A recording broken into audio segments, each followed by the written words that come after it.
Yo, good morning and welcome to the Stokastic.com NBA strategy show presented by Prize Picks. I'm Dave Loughran at Lafayette_D, joined by Josh Engleman at Josh Engleman on the Twitters, breaking down a little two-game action today.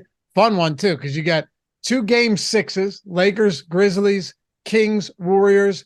Going to be fun. But before we get into any of that, dude, how about, and by the way, on my video yesterday on the on Odd Shopper, just come on, man.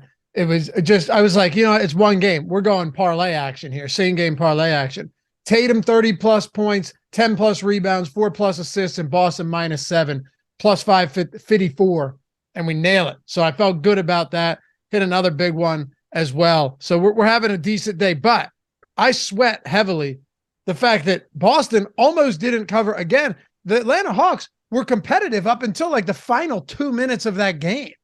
Yeah, that was probably not looking very good down the stretch. And it was frustrating because all three of the Tatum numbers, which felt like the toughest to get in tandem, all of them got there with like 5 minutes to go. Yeah, you were sneaking that one in under the wire there. But the Hawks, I don't know. I'm a big Quinn Snyder fan too, by the way. Big Quinn Snyder fan. I'm less of a fan after yesterday. Why? What happened that you didn't Did you ever think about drawing up a different inbound play? Yo, Trey just throwing it off Smart's nuts, though, They did the same thing 3 straight times. Not just Trey throwing the ball. The same break from the same grouping of everybody. He should have never been trying to pass the ball in to begin with. I know what they're trying to do. They're trying to get him the ball back after he passes it in. But holy shit, run a different play. Let somebody run somewhere else on the floor. I could have covered that. Yeah, but you know what? In my opinion, that was a small wart on an overall pretty spectacular series by the Hawks. Like they had no business at whatsoever being in a game 6, 3-point game or whatever it was with 2 minutes to go. No, they were down more than that, right? Maybe 5. Yeah. Maybe 5. That's a big chunk of time. I'm sorry, I'm just looking at popcorn machine now. Yeah, either way, I mean, look, they didn't cover. So, I think the Hawks are better. I think the Hawks are a better team than they were being given credit for. I don't think the Hawks and the Kings are all that different, and that's probably going to be like a hot take. I'd still put the Kings ahead of them. Why? Because they got a bunch of fake wins? I'd put them ahead of them. I don't know by how much, though. Who would you take, the Hawks or the Heat? All right, who's the best player between the two teams? Tricky question, right? What? Yeah, between the Hawks and the Kings. Obviously, that's a loaded question to a degree. I mean, I think there's more than one. I don't know. I mean, yes, you can go to the numbers here, but De'Aaron Fox is fantastic. And I think you can make an argument that it's him. He hasn't exactly played awful defense on Steph Curry, and that's a really, really difficult assignment. I think if you paired Steph Curry up against Trae Young, it would be just a bloodbath every single game. I think I would probably go, honestly, over Sabonis and over Trae Young, over DeJounte Murray. I'd go De'Aaron Fox. Young for me. I could see it. I need to see De'Aaron Fox be good for more than this season before I totally believe it. By the way, Young, Murray, Hunter, Collins, Capella, second most possessions of any 5-man lineup this season. Only team that had more, Sacramento. So these were the number 1 and number 2 teams that ran their starting lineups out the most. Plus 3.7 this season for the Kings, plus 6 for the Hawks. Yeah, so that would suggest that you might be right. Oh, I've been right about the Kings all season. But the Kings still have a shot? I mean, they really don't. But they can take a kayak back on their tiers from Oakland back to Sacktown today. Right up I-80. What do you think the series line is now that it's going back to Golden State? It's massive. I mean, they're like minus 300 or something like that. Just what do you think it is? Don't look. I'm not looking. Like I care to look. What are they, minus 500, 600, something like that. 900. Oh, okay. Even more aggressive. Well, I'm not surprised that there's a lot more on the. It makes sense because they now have what are the Kings like plus 500 or plus 550 or plus something 600? Like yeah. Okay, yeah. It makes sense that the Warriors at home would be massive favorites now, right? Because they're probably minus 320 in this game alone. Yeah, 7.5 point favorite, something in that neighborhood. Minus 305, yeah. Minus 305. So, yeah. And then the Grizzlies and the Lakers. You think the Lakers close it out tonight? I don't have a feel for that one. We were talking before the show. Like, I think Golden State just handles their business against the Kings. I've obviously thought that for a while. I don't have my finger on the pulse of Grizzlies Lakers. Like, that can go either way. I know at the beginning of the season, or at the beginning of the series, I thought it would look good for the Lakers and that the Grizzlies would slowly but surely wear down the Lakers. If Memphis wins today in LA, I have a sneaky suspicion I'm going to look very right. But this series could just also be straight up over. Grizzlies go home in LA. I don't know what to think there. But you love the Warriors today? Love the Warriors today, no doubt about it. We'll talk some basketball then. If the Kings roll into Golden State and beat the defending champs on their own home floor today, that will be a huge, huge surprise to me. That'll be a huge surprise. Yeah, huge. And it's also kind of funny because there's been one road game won in this series, and that was Golden State and Sacramento. That's the only road game. Yeah. But they've won 3 straight. They're rolling, coming back home.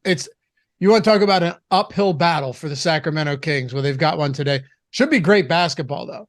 Like, I don't think they're just going to lay down in this game. I think it's going to be a good game, but we'll see how it goes. I think I think we're going to get the classic Warriors third quarter where like it's relatively close at halftime, and then all of a sudden it's 20. Yep. Warriors in the regular season used to do that all the time. They were actually bored in a couple of those years. They were bored. I'm not even kidding. Like, you could tell. They just kind of meandered along, and then in the third quarter, they're plus minus in the third quarter that year where they had, like, I'm not sure if it was the 70 whatever win season or if it was the other, but it was like plus 9 or something in the third quarter. They would bludgeon teams. Bludgeon teams. Yeah. So yeah, one of Steph or Clay is coming out in that third quarter, and all of a sudden it's just like, oh, they hit 5 straight threes. Yep. Spencer Smith, Laffy got to be happy about the draft. Yeah, man. Howie did a good job. You got to trust Howie. You just have to sit back and trust that he's going to get it done. They did a phenomenal job with that draft. I'm excited for tonight.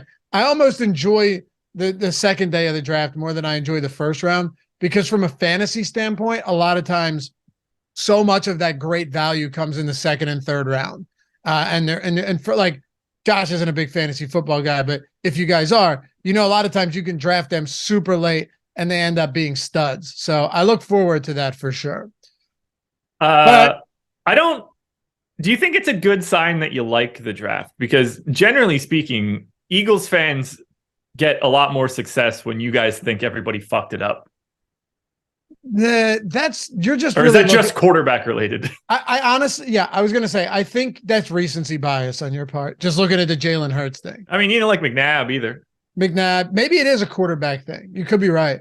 Yeah. But the Hurts thing, listen, if we didn't have a quarterback, everyone would have loved that pick on Hurts. It wasn't that. It was that that's why it was a good pick. They just paid Wentz a ton of money. But no, with this one, I think, and Jacob and I were talking, Jacob producing the show, we were talking about it before we got started. It's just like, whether it works out or not, it's objectively a good draft because you just got good value on players. That's what it comes down to. You know what I mean? It's not, if it doesn't work out and Jalen Carter ends up doing some dumb shit off the field again. Not a good guy? I wouldn't say that at all, honestly. I saw that, like, he had everything that I've seen was just like, well, there's a couple guys from Alabama on the team that might be able to, or Georgia or whatever the hell he's from, might be able to help him out. Like the dude that he pplayed with the year before. Yeah. I don't know anything about his story, and it will not be something that I look into unless you just say it right now. It was in a car accident that killed one of his teammates. Oh, Jesus. Yeah, I didn't know that. But again, I don't know any of this shit. I'm not even trying to be funny either. Like, I really just don't. But I just want to say here, and I don't care one way or another. like someone said that to me on Twitter, and I was like, you think I care about that? When I was young, I'm lucky to be sitting here right now. Like there were a million instances. Because you're with me? Yeah, no, I'm lucky to be like alive. There were many instances where I could have been in that exact same situation. Some people just get very unfortunate. Kids do dumb shit. And if you want to tell me that like 18, 19, 20, even 21-year-old isn't still a kid, you're full of shit. They are. Yeah. They are. Like I completely agree with you on this one. Yeah, like you're not developed, you're not mature. Looking back at myself from 2019, I was an idiot. Yeah. Absolute moron. Real, like high level bad decisions. That's what I mean. And we just somehow got lucky, I think, in a lot of ways. Yeah. No, look, I mean, I even think about it even in terms of just like little shit. Like friends of mine, like best friends of mine that got like underages and stuff in high school where like I just didn't happen to be at that particular event at that particular time. Yeah. Whereas it could have been 1,000 different parties over the course of a couple of years where like I just wrong place, wrong time. That's the day that you get it. And like I just dodged those too, which was obviously very nice at the time. I had multiple underages. I'm talking about that was I got through it scot-free, but like nice. A few of my best friends got them. Yeah, I believe DUIs. I'm not proud of it now. I'm a piece of shit for it in the past. Like it's not something that's happening now, but like dodged a couple of those too. It was also different. Like even 15, 20 years ago was different in terms of like drinking and driving. Pre-Uber, it was kind of just like, I'm going to have a couple. Yeah, I know, dude. Trust me. There's no excuse now. There isn't. I got a 45-day suspension for being pissed drunk at a school dance on other substances, walking down the hallway like I was in the Matrix, dude. They found that out pretty quick. I got expelled from school. Yeah, exactly. I got expelled from school after that. On top of it, had to go to an alternative school. Like, Stephen Latimer said, I never did dumb stuff, not an excuse. Well, congratulations, pal. You're one of the few. A lot of people do dumb stuff, and then, believe it or not, they turn things around. And then other people do dumb stuff, and they get caught, and their life is ruined for it. It is the way it is. They're not failures, man. They're your learning experiences for the future, right, Giannis? Well, that is true, but not in that context. That is true, but some people don't really have the opportunity to ever learn from them. You know what I mean? Very much so. Very much so. Oh man, I miss drinking. I miss drinking at dances. Hold on, Stephen Latimer is cracking me up right now. Just this, kids don't do bad things. Y'all are just bad kids. He's got to be trolling. This has to be a troll. Has to be. Like, there's no way people actually believe that. There's no way someone has lived a life to look back and go, nope, never done a bad thing in my life. Ryan says, back in the day, did people wear seatbelts? When I hear old heads talk, it sounds like they never wore them back then. I never wore a seatbelt. I don't remember. The only way I would wear a seatbelt is if it was one of those cars where they like automatically came down and across your chest, and I would always just horrible. Toss that fucker right behind my back. Yeah, traps. Yeah, they were horrible. Now all the time, mostly because your car annoys you and beeps if you don't. But yeah, like when I got my car, there was no chance that the first thing that I did when I sat down into the driver's seat was put the seatbelt on. No, never. It wasn't happening. So stupid. That's what I mean, though. You look back at that now, and it was just dumb. Like now I thought it was cool because I did that. Yeah, now I'm driving with a kid in the back seat. It's just, it's a lot. You're putting in a roll cage. You're driving a tank. Right. Like I'm not looking at my phone and doing stuff with my kid when she's not in the car. I gotta work on that. But yeah, it's just one of those things. You live, you get older, you mature. I'm like, still an idiot. But I don't even want to drive a car. I would rather drive an SUV just for like safety's sake. I do. I have a Grand Cherokee. I much prefer to drive an SUV. I love SUVs. I like driving a car, but you're just way more likely to get nuked in a car. Whenever I come up even across like big trucks, like big pickup trucks, right? Not even like an 18-wheeler, because in that case, you just toast regardless. Yeah, you're mincemeat. And then I look next to me and I see someone in like a small four-door, like a tiny, close to the ground four-door sedan. You get hit by that Dodge Ram and you're dead. Katie got into an accident a few years ago, like about to make a left, person comes straight through the red light, hits her right on the passenger side front tire, like hard. But she was driving our Kia Sorento, which is essentially a tank.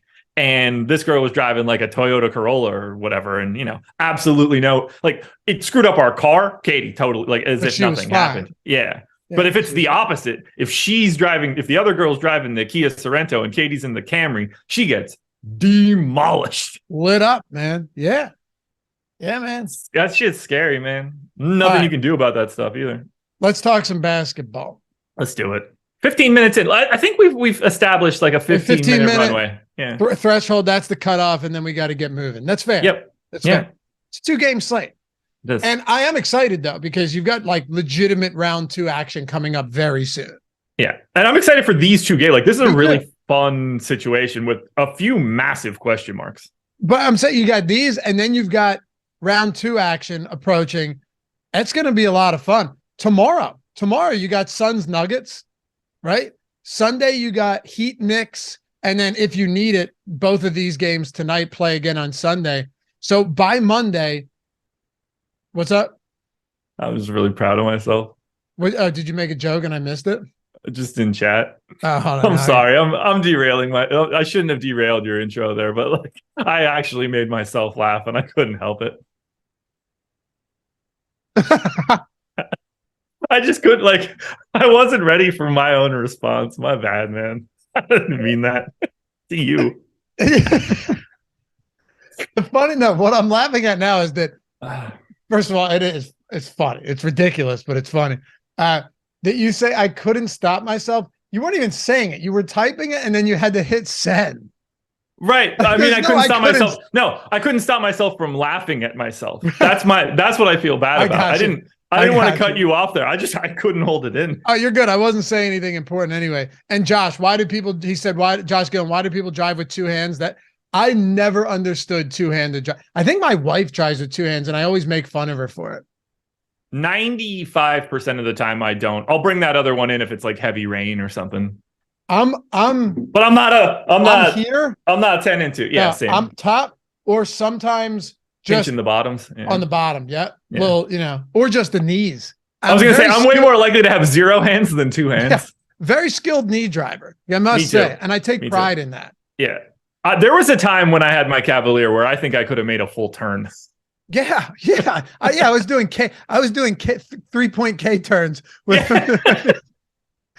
Yo, I let my father-in-law borrow the Jeep because it was about to snow and he was driving to work and it was like 40 minutes away. Yeah. He comes, dude, I've never been so frustrated in my life. Love this guy to death. Rob, I know if you're watching, hey, sometimes he tunes in. Okay. Just to tune in. He moved every control in my car that you could possibly fathom. Dude, the side view mirrors, the rear mirror, this part, pushed it up or down, pushed it forward or close, the steering wheel. I'm super particular about the way. I know you could move it an inch and I get into my car on any angle and I know that it's different. Do you agree with me? Like you can tell. No, see with me, I know. I know immediately. It took me 2 months to get my settings back to the way that they were supposed to be, dude. Every single setting that you could think of was changed. And I just got like, I don't know what's wrong. I couldn't get my side views right. I couldn't get anything right. Oh my God, man. Just terrible. Some people know what I'm talking about. Oh, I can't help you on that one. Hold on real quick. Jack said they have memory. I know. And my memory, when I took it into the shop, got reprogrammed. So I hit it. I'm like, this should be easy. And it didn't move at all. It didn't move at all. That is why I was not having any issue here, because when I get in the car with my keys, everything that I want just happens. Let's say that memory's not working. You know where it should be.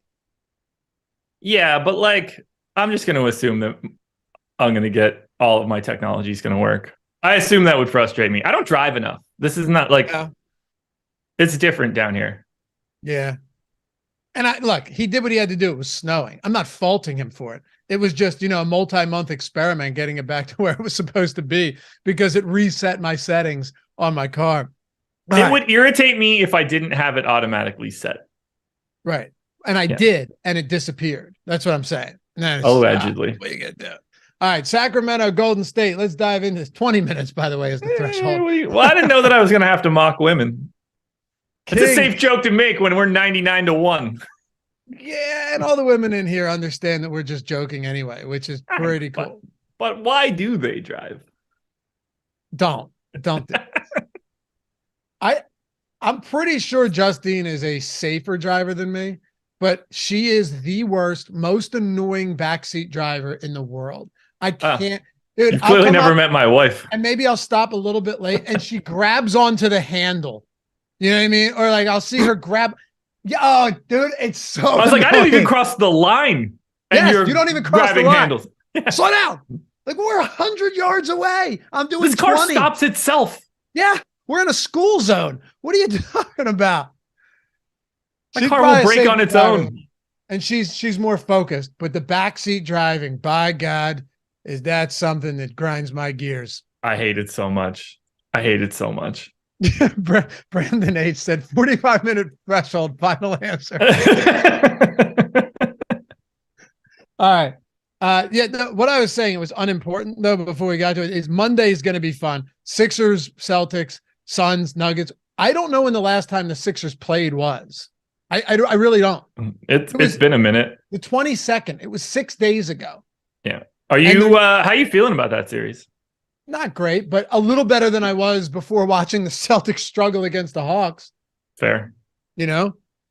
Fair. So we'll see. Sacramento, I think the Celtics are such a bad matchup for Philly. Terrible. Yeah. But I've been saying that. It's not like this is news to me. I would have rather faced the Bucks, honestly, than I would than the Celtics. Agreed. Kings 7.5-point dogs, 234.5 total here. Warriors lost 2 and then won 3 straight. Poor Sacramento fans thinking they had this one in the bag. All they needed to do was take 1 in Golden State, or no, matter of fact, all they needed to do was take game 5. Yeah. And they're super live because you're going to game 7 because they wouldn't be winning game 6. At least I don't think. They're a Harrison Barnes 3 away. Yeah, man. Weird shit has happened in this postseason, though. I think we can all attest to that.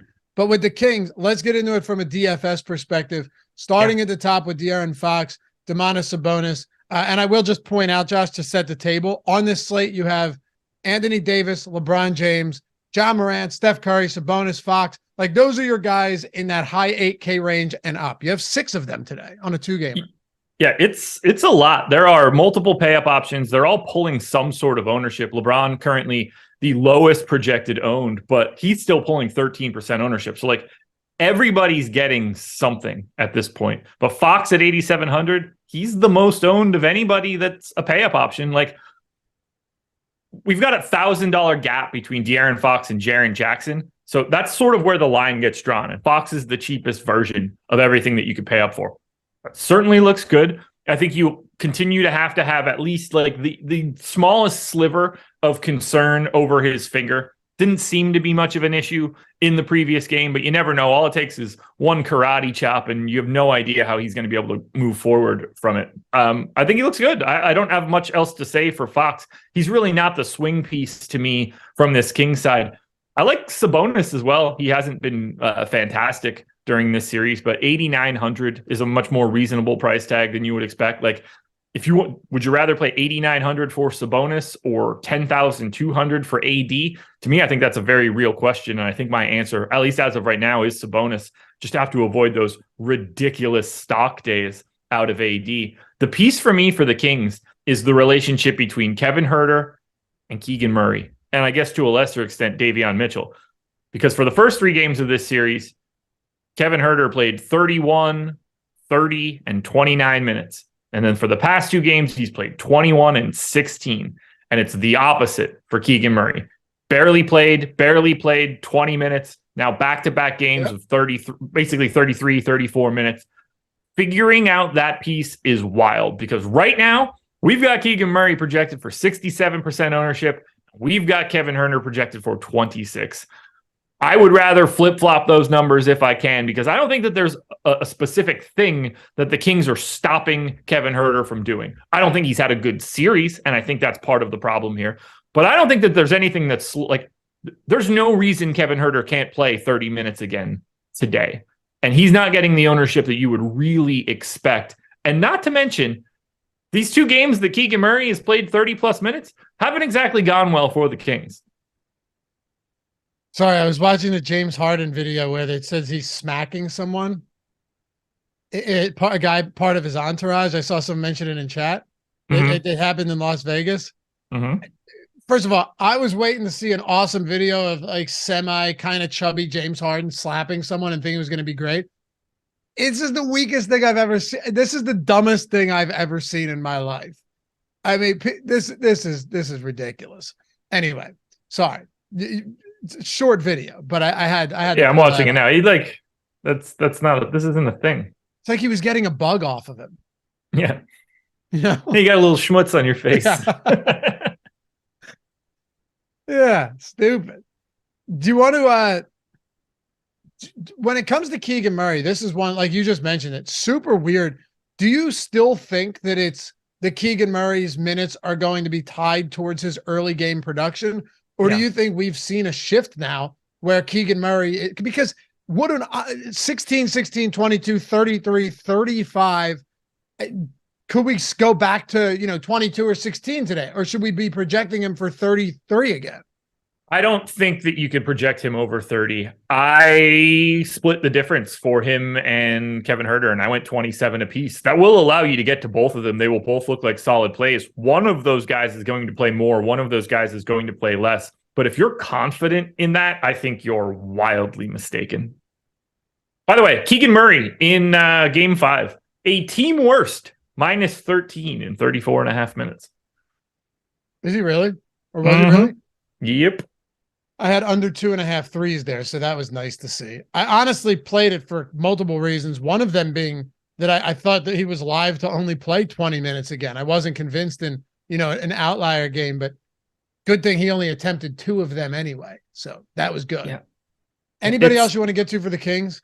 I mean, I like Harrison Barnes at 5K at 20% owned. I like Malik Monk at 5,500. Like, these are guys that aren't really going to see much deviation in their playing time.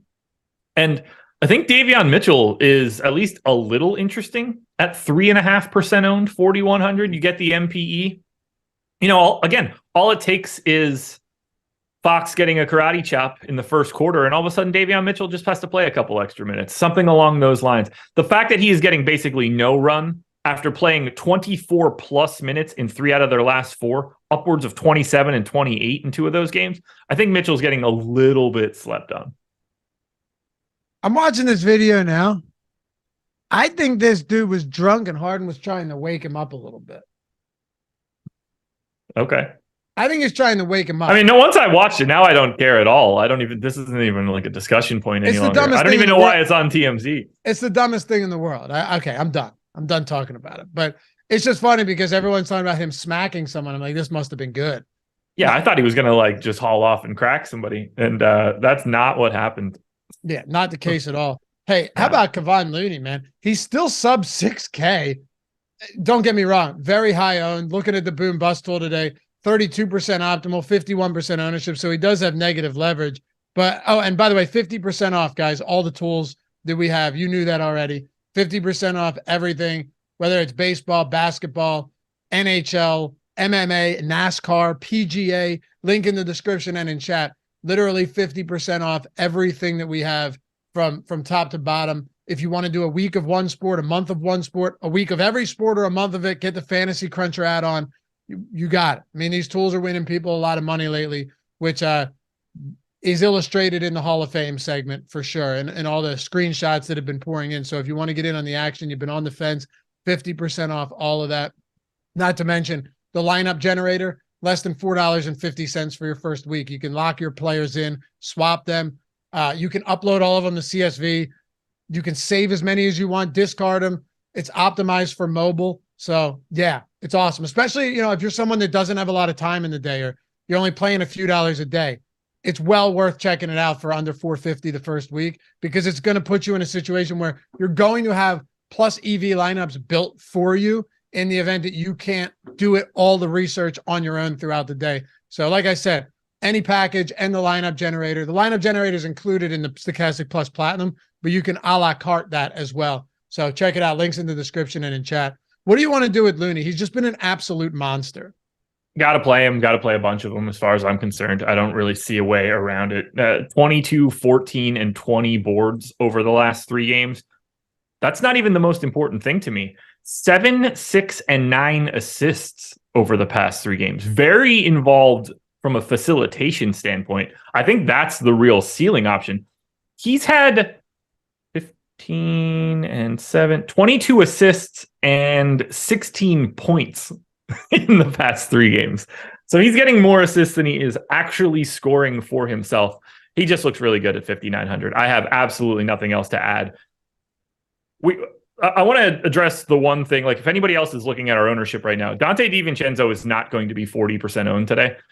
He's a $3,600 small forward. I get that price tag works and that position works. He played 17 minutes on Wednesday. He played 16 minutes the game before that. He played 13. The only game that he played more was the game that Draymond missed and that Gary Payton missed. Is Dante DiVincenzo like a viable point per dollar pay down option? Yeah, he will not be in 40% of the lineup. So ignore that, at least for right now. You'll see that number come down as the day goes on. But everybody else for Golden State has sort of just owned the same. Mid 30s for Curry, 30s for Wiggins, 30s for Clay. You get Draymond and Poole in the 20s. I like Clay the most here. 6,700, shooting guard eligible. These guys are going to go for big minutes. He's playing at home. Today just feels like a Clay day to me. I don't have anything to add to that. This is totally one of those just feel things. But it's not like I'm projecting him differently or bumping him because of that feel. But I am getting to more Clay than I am anybody other than Looney for this Warriors team. Around a fantasy point per minute. I love this spot. It just feels like one of these guys are going to go crazy. And I'm still getting to Steph, by the way. 9,400, playing 40 minutes a game. Not as much usage as you would expect in this playoff series, but he's about 30% owned, and that's exactly where I have him, and that's where he should be. Because De'Aaron Fox is a hound dog on defense. Yeah. I don't think that's what it is, but he actually has been. He actually has been better than I would have anticipated. He's active. That's all you can really ask for. That's all you can. Exactly. That's all you can ask. You're not going to stop him, but if you no, it's an effort discussion. That's all it is. Yeah, 100%. It's not a efficiency as much as it is. Can you just run a lot for the entirety of the game trying to defend him? He has been active, no question. Favorite players from both sides of this one. If I were to ask your top 2 players from each side, of course, with ownership in mind here, because some of them are getting a lot more ownership than their optimal percentage, and some a lot less than what they're projected to be optimal is. Yeah. So Looney is going to be the best option from Golden State. That just works the best for right now. In theory, the answer is Keegan Murray, but there is a lot of downside in 67% ownership right now. So the combination of Keegan Murray and Kevin Huerter to me is the best thing that you can get to from Sacramento. Whichever one it ends up being, your guess is as good as mine.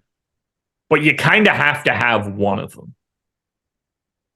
Rand said, need to get the tools soon. Kind of a drag. NBA only a few more months.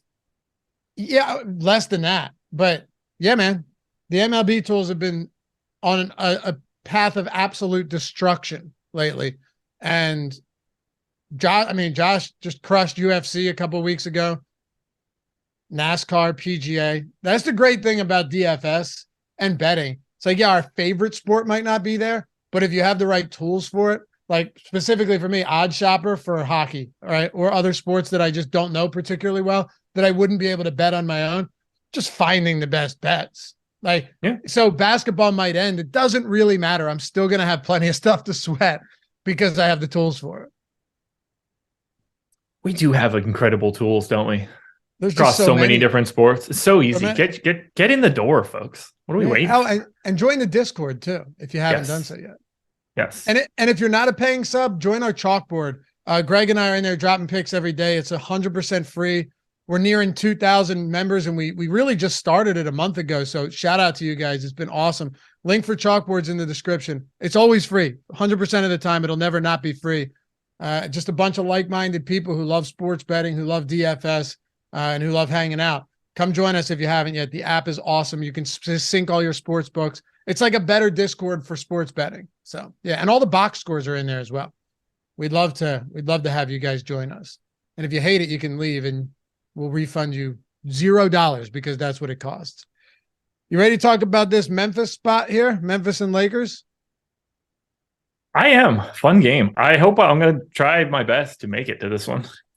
I don't mean location wise. Yeah. I mean, make it to watch it. I am repping the Lakers shirt today though. Nice. Back to back. Wasn't even intentional, but realizing it now. And I just saw that the Warriors are playing at 5 p.m. local time. Yeah. It's odd. I get because it. They had to. Overlap. Yeah, you can't have overlap in these games, but yeah. you will have a little bit for sure. You'll probably have like 15 minutes or something, but you can't be doing like 9:30 and 10:30. No. They should have started the Lakers at 11:30 Eastern time. So then I wouldn't even have to think about starting the game. I'd still have to pay attention though, just in case something happens. We got the Luke Kennard news we're waiting on too. That is true. That's a big one. Yeah, he's questionable here. We'll get to that right now. We'll start with the Memphis Grizzlies. Man, Dillon Brooks, I got to say, I know this guy's going to be pulling considerable minutes, only 30 last game, 41 in that overtime prior to that. I don't know why they let him shoot at this point. I don't think they let him do anything. Well, he's out there, and I understand defensively, his defensive acumen makes a difference. My God, if this guy, this is not hyperbole. If he was even shooting 40% in this series, they probably have an additional win. Like, that's how bad he's been. It's almost like he's LeBron, who is also shooting like absolute dog shit in this series. We should get rid of him too. He struggled as well.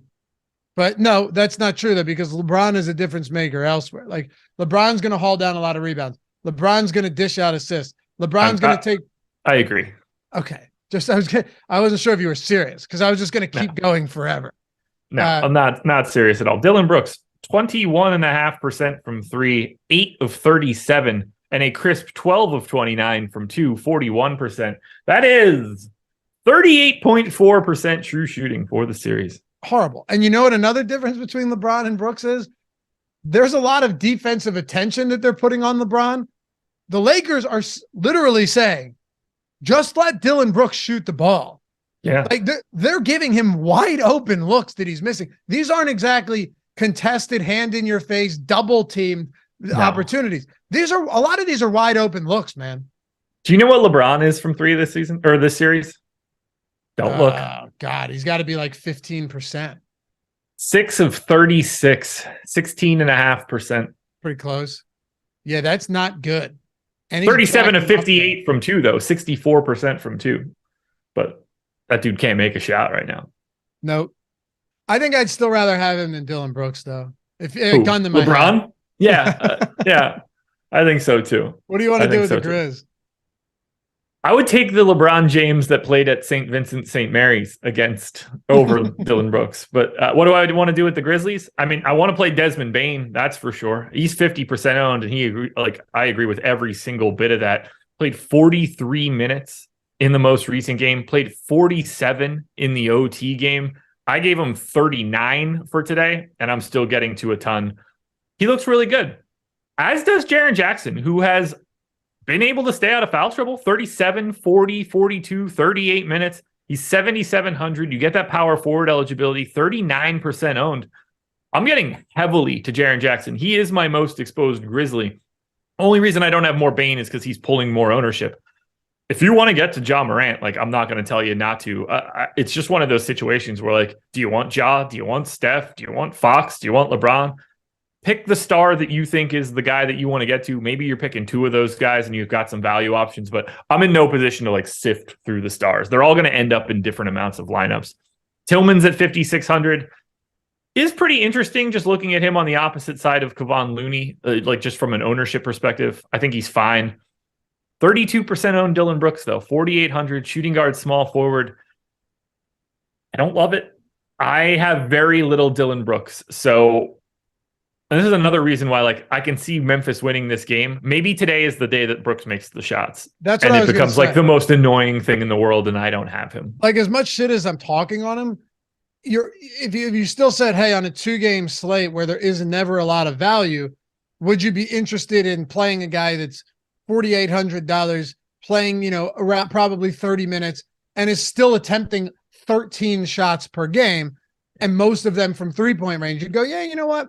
Maybe one of these days those shots will fall. I mean, some of them aren't even close.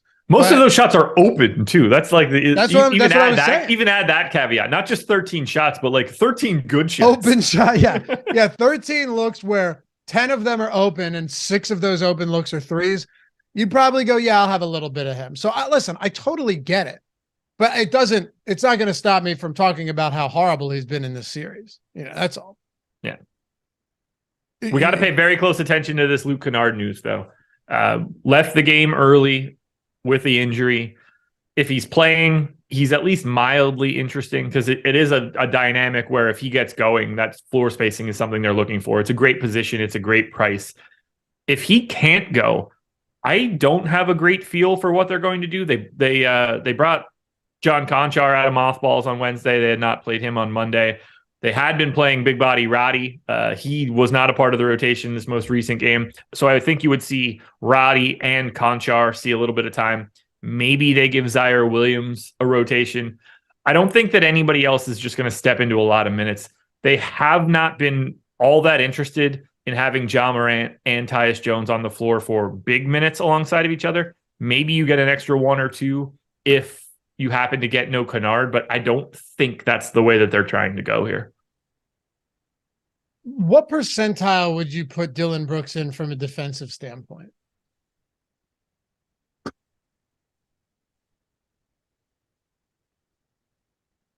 I don't know, like 85, 90, something like that. Just turn it?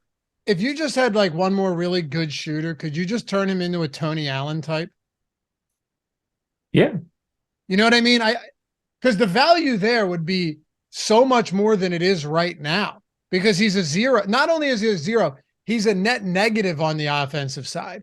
You'd rather have a zero. You'd rather have a PJ Tucker that isn't like he's not really a liability because they don't need it, but he's a great defensive player and he's an absolute dog, especially in the postseason. Tony Allen, similarly, right? With Dillon Brooks, it's not just he's a nothing on offense, but he's actually a liability.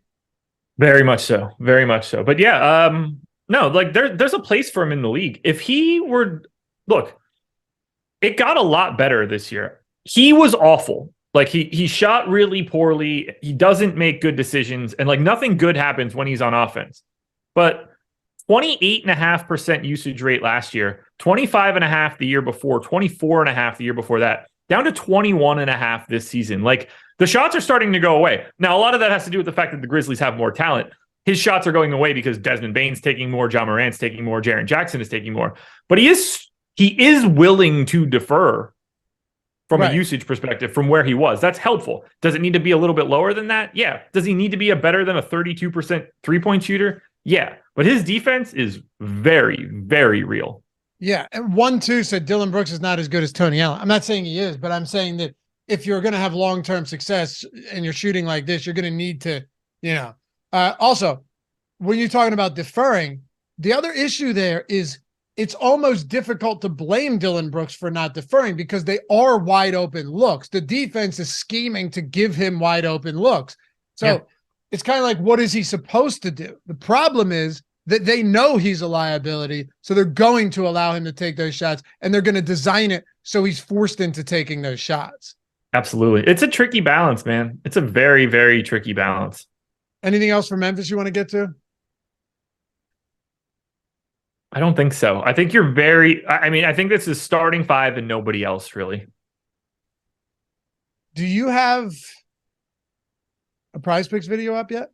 I do not. I have everything but that up at this point. That's coming up. It will be recorded the moment this show ends. Beautiful. It's going to be on the Odd Shopper channel.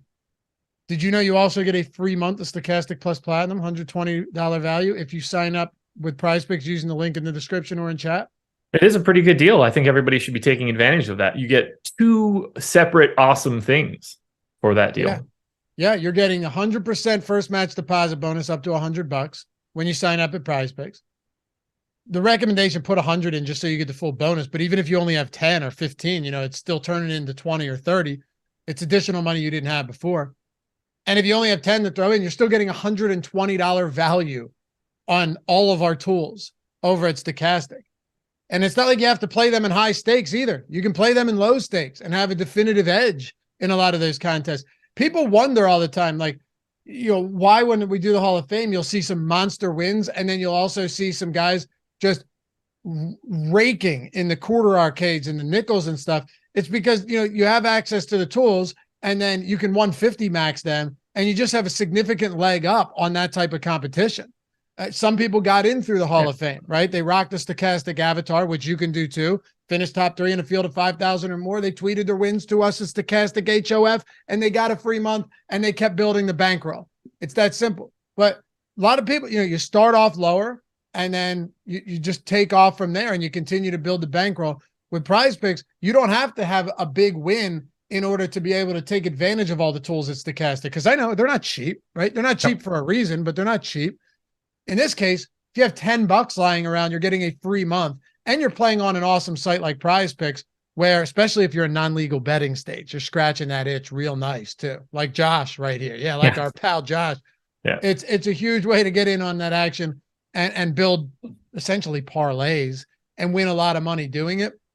And even now, every day of the NFL NBA playoffs, they're picking one random person that plays a 6-pick flex play, and they're giving you a shot at winning $1 million. They're doing that every single day.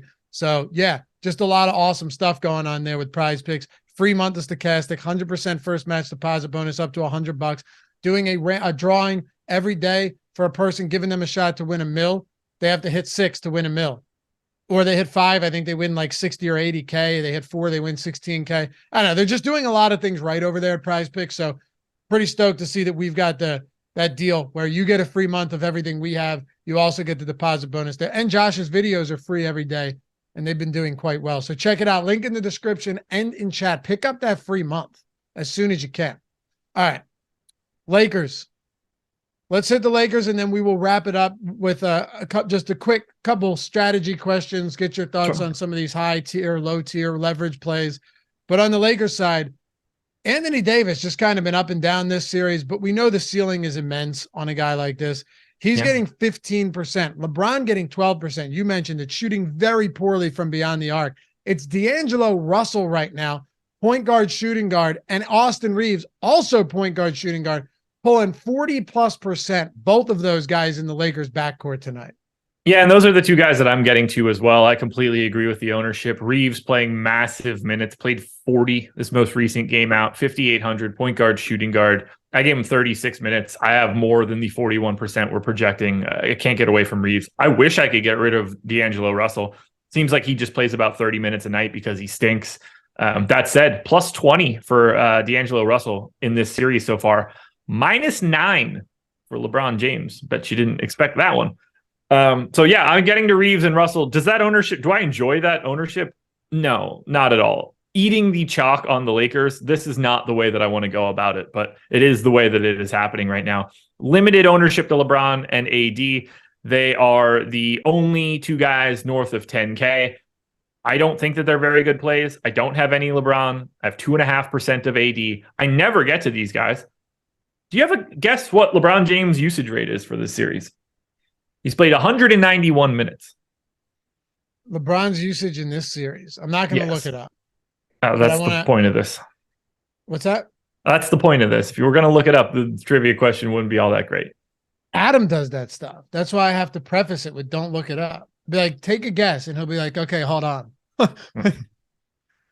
I'm going to say, I know it's low. It's not. So we're going low end here. I know that for a fact.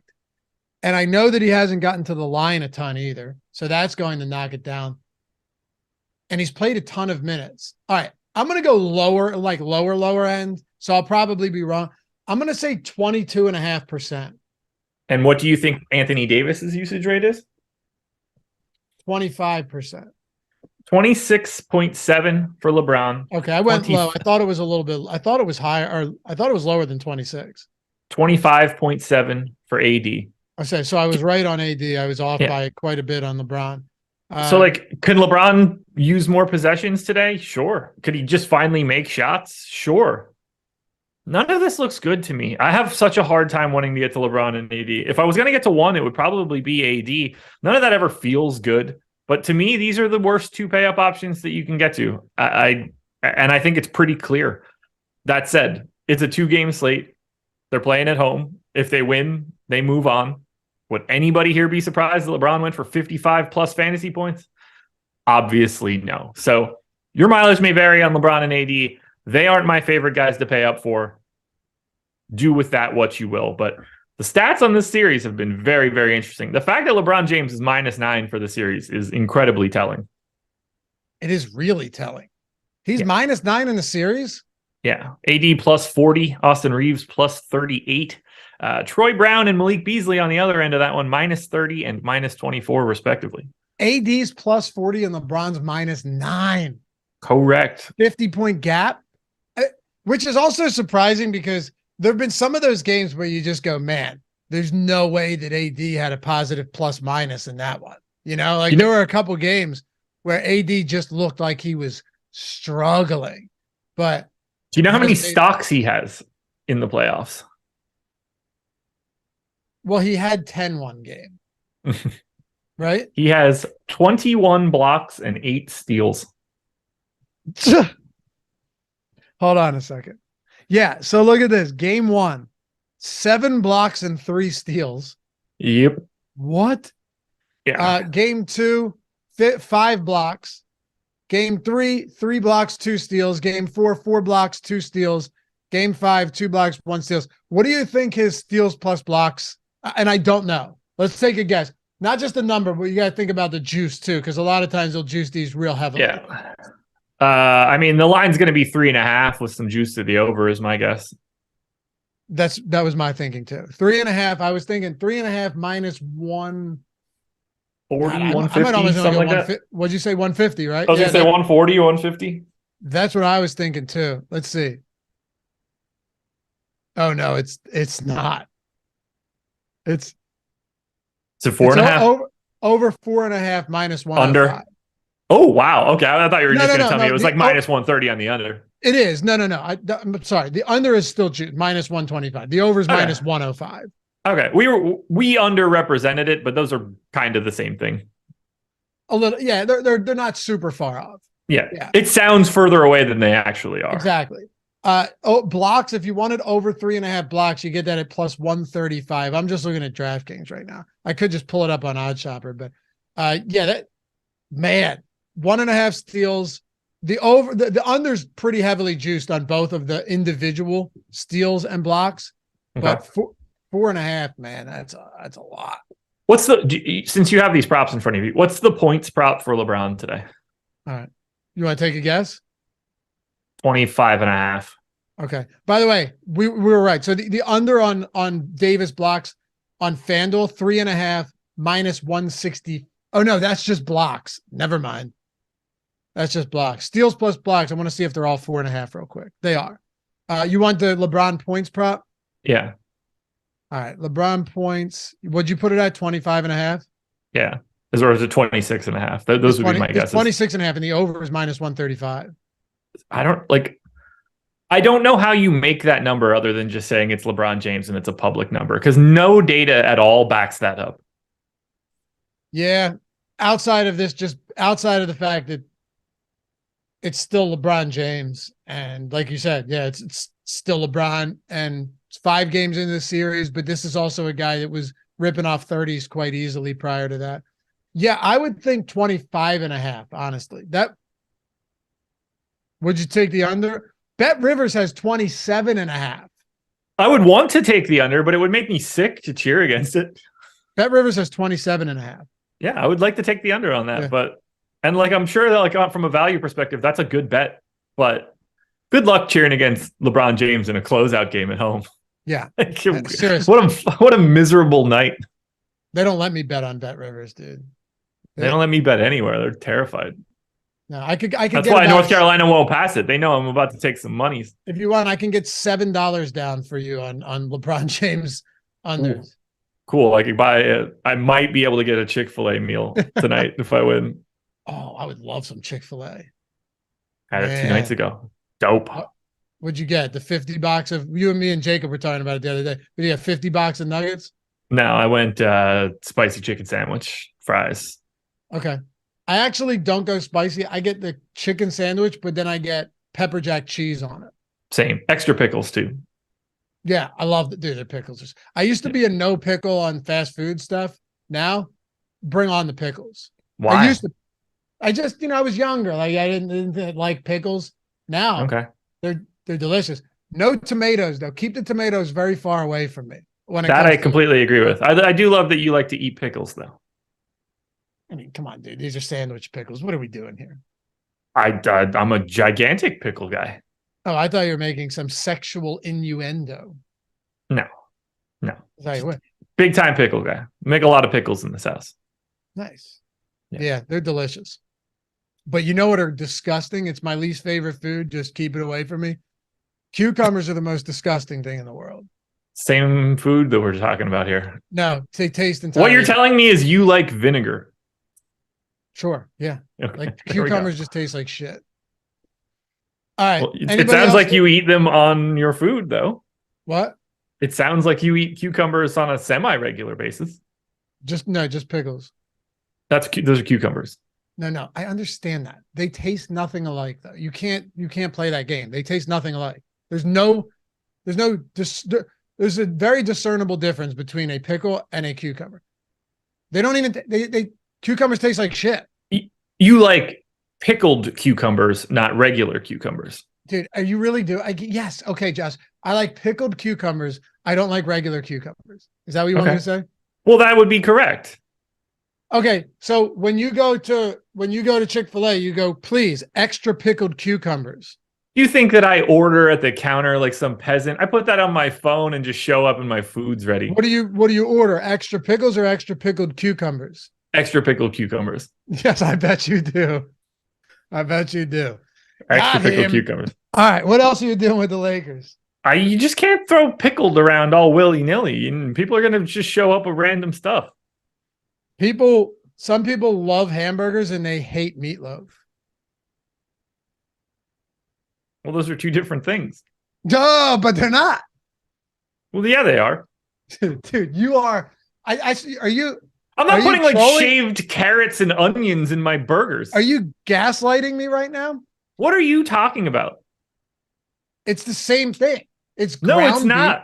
It's ground beef, maybe a little extra seasoning in there, and the look of it and the sound of it is weird to people when it comes to meatloaf. Essentially, if one of the things you just said were some people like ground beef and don't like meatloaf, that would be the same sort of example. You named two separate foods. How? It's not the same as cucumbers and pickled cucumbers, as burger and Is meatloaf. a hamburger made of ground beef? Yes, but there are also additional things. There aren't extra ingredients in a regular cucumber. If you said ground beef and meatloaf, that would be the same analogy. Why? You could take ground beef just like a hamburger patty and throw it on a roll. You can. Yeah. Yeah. Good. Right. So the meatloaf also very different. These are different things.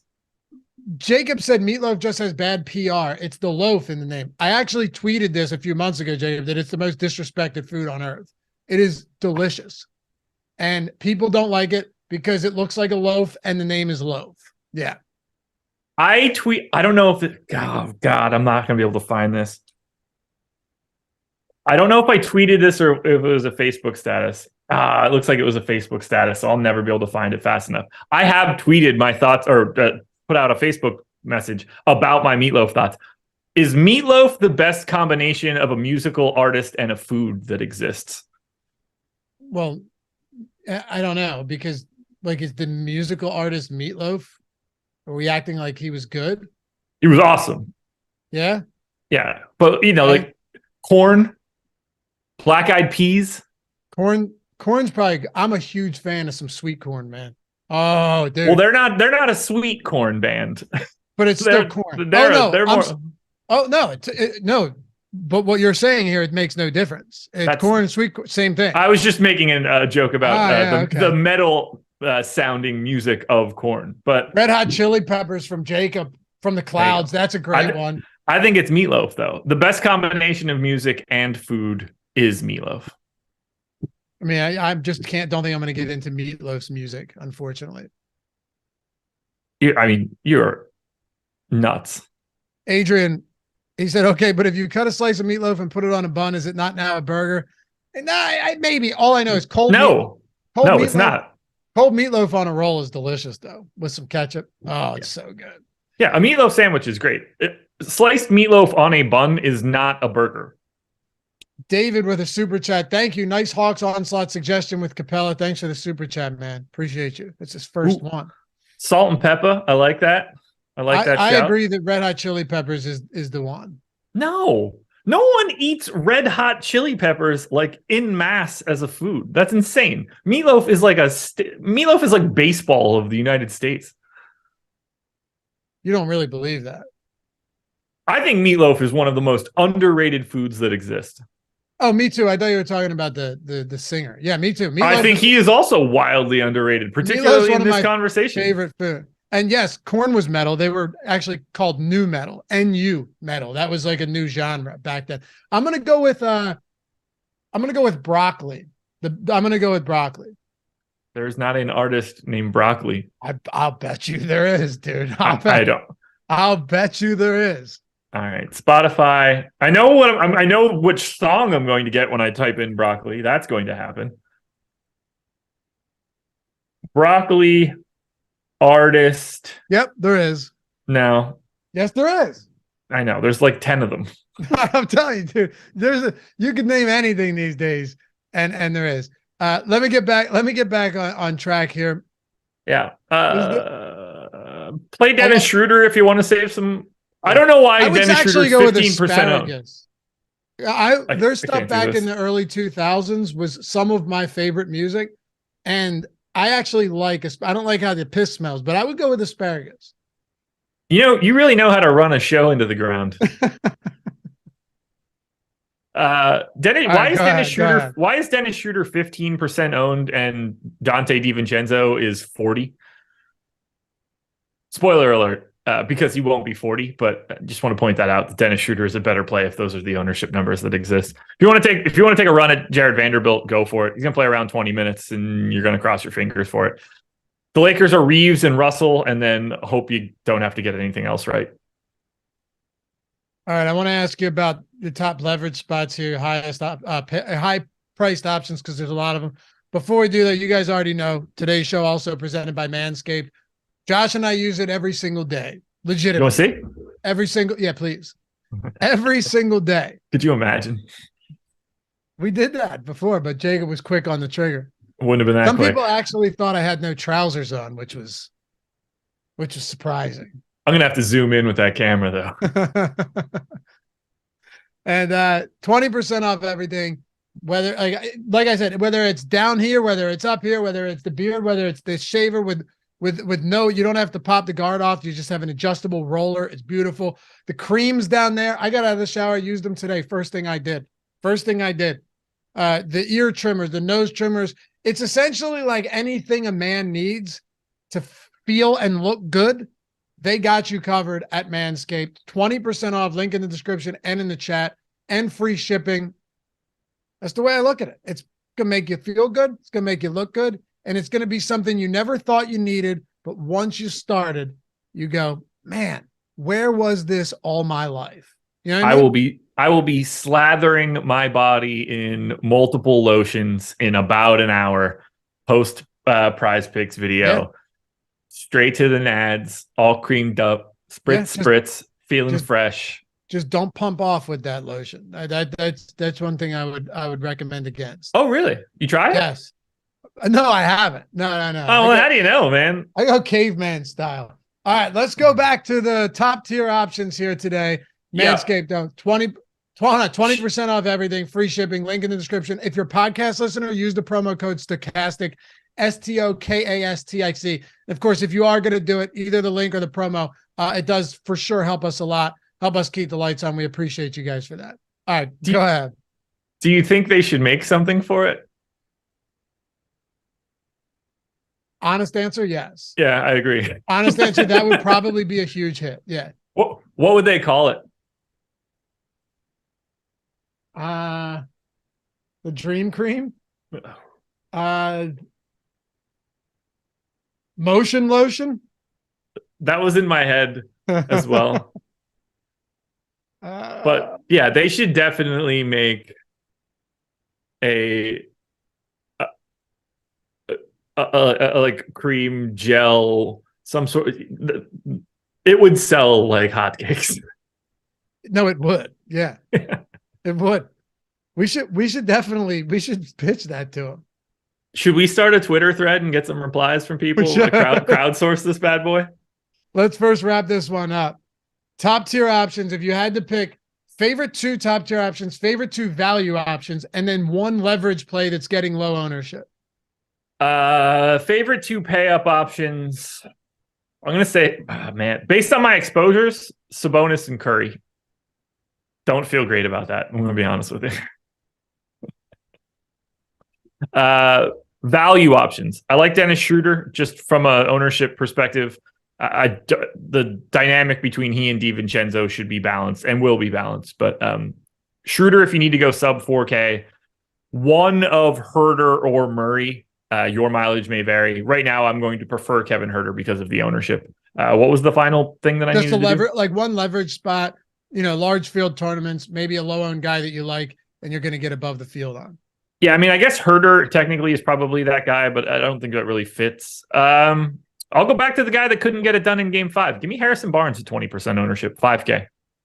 All right, love it. Follow Josh at Josh Engleman, me at Laffy _D, LOUGHY_ on the Twitter. Thanks for Jacob for once again enduring this madness. And we'll catch you guys back here. Are we back Sunday for Live Before Lock, you and me? We are. Are there 2 games? Knicks Heat. There's 3 games. If these go to 7, I'm sorry. If these go to 7, there's 3 games on Sunday. If not, it's Knicks Heat plus whatever. If either one of these series continue. Exactly. We'll see you guys then. Have a great rest of the day and a good weekend. Peace.